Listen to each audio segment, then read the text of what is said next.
لقد رضي الله عن المؤمنين اذ يبايعونك تحت الشجرہ، یقیناً راضی ہوئے اللہ مسلمانوں سے جب بیعت کرنے لگے آپ کی درخت کے نیچے. فعلم ما فی قلوبہم، وہ خوب جانتا ہے جو ان کے دلوں میں ہے. فانزل السکینۃ علیہم، پس اتارا اطمینان ان پر. واثابہم فتحا قریبا، اور دے دیا ان کو نزدیک فتح خیبر کا. سن 7 میں خیبر فتح ہو گیا. سن 6 میں حدیبیہ ہے، سن 7 میں خیبر ہے، سن 8 میں مکہ مکرمہ فتح ہے، سن 9 میں حنین ہے، سن 10 میں تبوک اور حج و وفات. وَمَغَانِمَ كَثِيرَةً يَأْخُذُونَهَا، غنیمتیں ہیں بہت ساری جو یہ لے رہے ہیں. وَكَانَ اللَّهُ عَزِيزًا حَكِيمًا، اللہ غالب اور حکمت والے. وَعَدَكُمُ اللَّهُ مَغَانِمَ كَثِيرَةً تَأْخُذُونَهَا، وعدہ ہے تم سے اللہ کا بہت سارے غنیمتوں کا جو تم لوگے. فَعَجَّلَ لَكُمْ هَذِهِ، جلدی میں دے دیے تم کو یہ نقد ہے. وَكَفَّ أَيْدِيَ النَّاسِ عَنْكُمْ، اور روک لیے ہاتھ لوگوں کے تم سے. وَلِتَكُونَ آیَةً لِّلْمُؤْمِنِينَ، اور تاکہ رہو تم نشانی مسلمانوں کے لیے. وَيَهْدِيَكُمْ صِرَاطًا مُسْتَقِيمًا، اور ہدایت دے تم کو صراط مستقیم کی. وَأُخْرَىٰ لَمْ تَقْدِرُوا عَلَيْهَا، اور ایک فتح اور ہے جس پر تم قادر نہیں ہو، فارس اور روم کی. قَدْ أَحَاطَ اللَّهُ بِهَا، اللہ نے گھیرا ہے اسے. وَكَانَ اللَّهُ عَلَىٰ كُلِّ شَيْءٍ قَدِيرًا، اور ہے اللہ ہر چیز پر قادر. وَلَوْ قَاتَلَكُمُ الَّذِينَ كَفَرُوا، اور اگر تم سے قتال کرے وہ لوگ جو کافر ہیں. لَوَلَّوُا الْأَدْبَارَ، پیٹ پھیر کے بھاگیں گے. ثُمَّ لَا يَجِدُونَ وَلِيًّا وَلَا نَصِيرًا، پھر نہیں پائیں گے یہ دوست اور نہ مددگار. سن 1971 میں پاکستان کو شکست ہوئی اور مشرقی پاکستان علیحدہ ہو گیا، اور عمر بھر کے لیے صفحہ ہستی سے مٹ کر اس کا نام بنگلہ دیش پڑ گیا. سن 1971 میں نے کتابیں شروع کی تھی. ترجمہ سب سے پہلے میں نے پڑھا ہے اور بقیہ کتابیں بعد میں پڑھی. میرے علم کا اساس جو ہے وہ ترجمہ قرآن ہے. استاد گرامی قدر مولانا عبدالحنان صاحب وہاں کے بڑے خطیب تھے. حضرت سے میں پڑھتا تھا تو حضرت نے مجھے پیغام بھیجا کہ آج زیارت کا کاسے میں میت ہوئی ہے، میں جنازے کے لے جا رہا ہوں، تم جمعہ پڑھانے آئے گا. اس سے پہلے میں نے کبھی جمعہ نہیں پڑھا ہے. جہانگیرے میں مڈل اسکول تھا. استادوں نے ہیڈ ماسٹر کو کہا کہ یہ بچے ظہر کی نماز یہاں پڑھے، وہاں پر اسکول 4 بجے تک ہوتا ہے، اور ظہر ہمارے سامنے پڑے. تو لوٹے اور سرائیاں مٹی کی خریدی گئی، چندہ ہوا، چٹائیاں لائی گئی.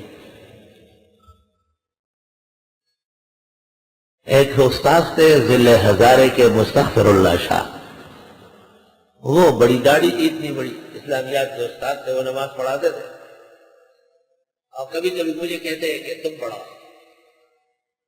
تو ہیڈ ماسٹر صاحب ہمارے اس زمانے میں عبدالحادی جہانگیرے میں ہیڈ ماسٹر تھے، تورڈیر کے رہنے والے، بہت قابل لائق آدمی تھے. انہوں نے استاد کو کہا کہ طالب علم سے سب نماز نہیں پڑھاؤ، یہ ہم سے پڑھتا ہے، ہمارا بچہ ہے، اور پھر پڑھائی میں سختی بھی کرنی پڑتی ہے، اور امام کے ساتھ تو سختی جائز نہیں.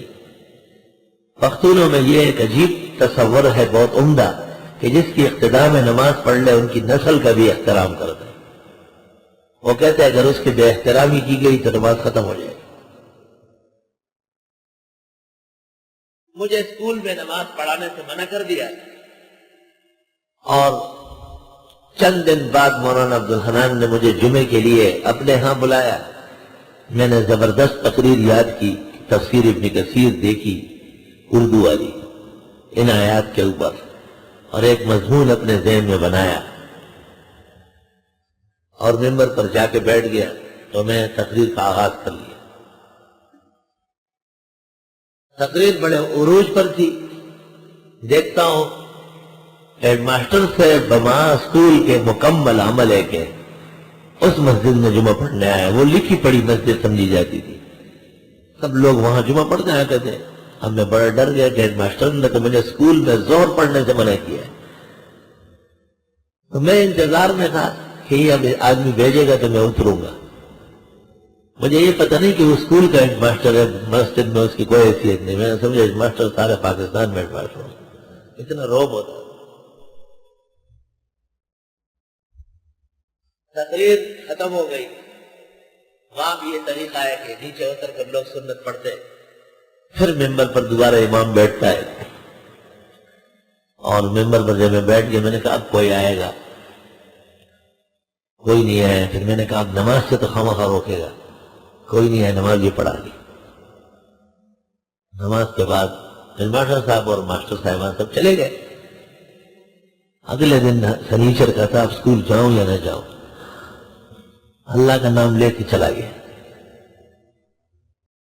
جب 9 ساڑھے 9 بج گئے تو چپڑاسی آئے، ماسٹر صاحب بلا رہے، میں خدا خیر کو ہے ظالم میں چھو میرا شفاڑی سے لگا ہے۔ میں دفتر میں داخل ہوا، ایک ماسٹر صاحب کرسی پر بیٹھے ہیں، مجھے دیکھ کے دراز کھولا، جالی کی ٹوپی نکال کے سر پہ رکھی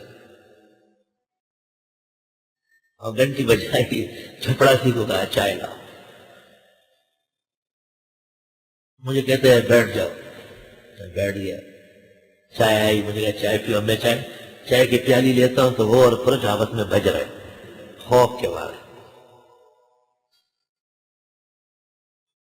مجھے کہتا ہے ہمارے پختونوں کا یہ ایک نظریہ ہے کہ جس کی ابتدا میں نماز پڑھی جائے اس کا بڑا احترام، اور میرے خیال سے شریعت میں بھی یہ ہوگا، لیکن کل میں نے آپ کی ابتدا میں جمعہ پڑھا ہے اور آپ کی تقریر و خطبہ بہت دل خوش ہوا۔ مجھے کہتا ہے انشاءاللہ تعالی وہ وقت دور نہیں ہے، آپ اپنے زمانے کے بہترین استاد ہوں گے علم کے، اور میں نے مستغفر اللہ شاہ کو منع کر دیا، اب اس کے ہوتے ہوئے آپ زور پڑھائیں گے۔ تو اسکول کے ماسٹر تھے، لیکن دل میں اتنا احترام تھا کہ چونکہ میں اس کو منع کر چکا ہوں، اس کے دل پر بوجھ ہوگا، اب اس کی اقتدا میں جمعہ پڑھ لیا، یہ اہل ہے، تو مجھے کہا زور آپ نے پڑھا نہیں، اذا كنت فيهم فاقمت لهم الصلاة۔ اس وقت میں نے جو تقریر کی تھی سن 1971 میں قاضیان مسجد میں جمعے کے دن، وہ اس آیت پر کی ہے، وَلَوْ قَاتَلَكُمُ الَّذِينَ كَفَرُوا لَوَلَّوُا الْأَدْبَارَ ثُمَّ لَا يَجِدُونَ وَلِيًّا وَلَا نَصِيرًا، کہ اگر کفار تم سے لڑے تو وہ پیٹھ پر پھیر کر بھاگیں گے، اور یہاں پر ہمارے 90,000 فوجیوں نے پیٹھ پھیری ہے، بلکہ صرف پھیری نہیں ہے، پیٹھ ان کو دی ہے، کیونکہ وہ تو سب کے سب سلنڈر ہو گئے تھے، اور اس کے وجوہات پر تقریر کی، ثم لا یجدون ولیا ولا نصیرا، پھر یہ نہیں پائیں گے اپنے لیے دوست اور مددگار۔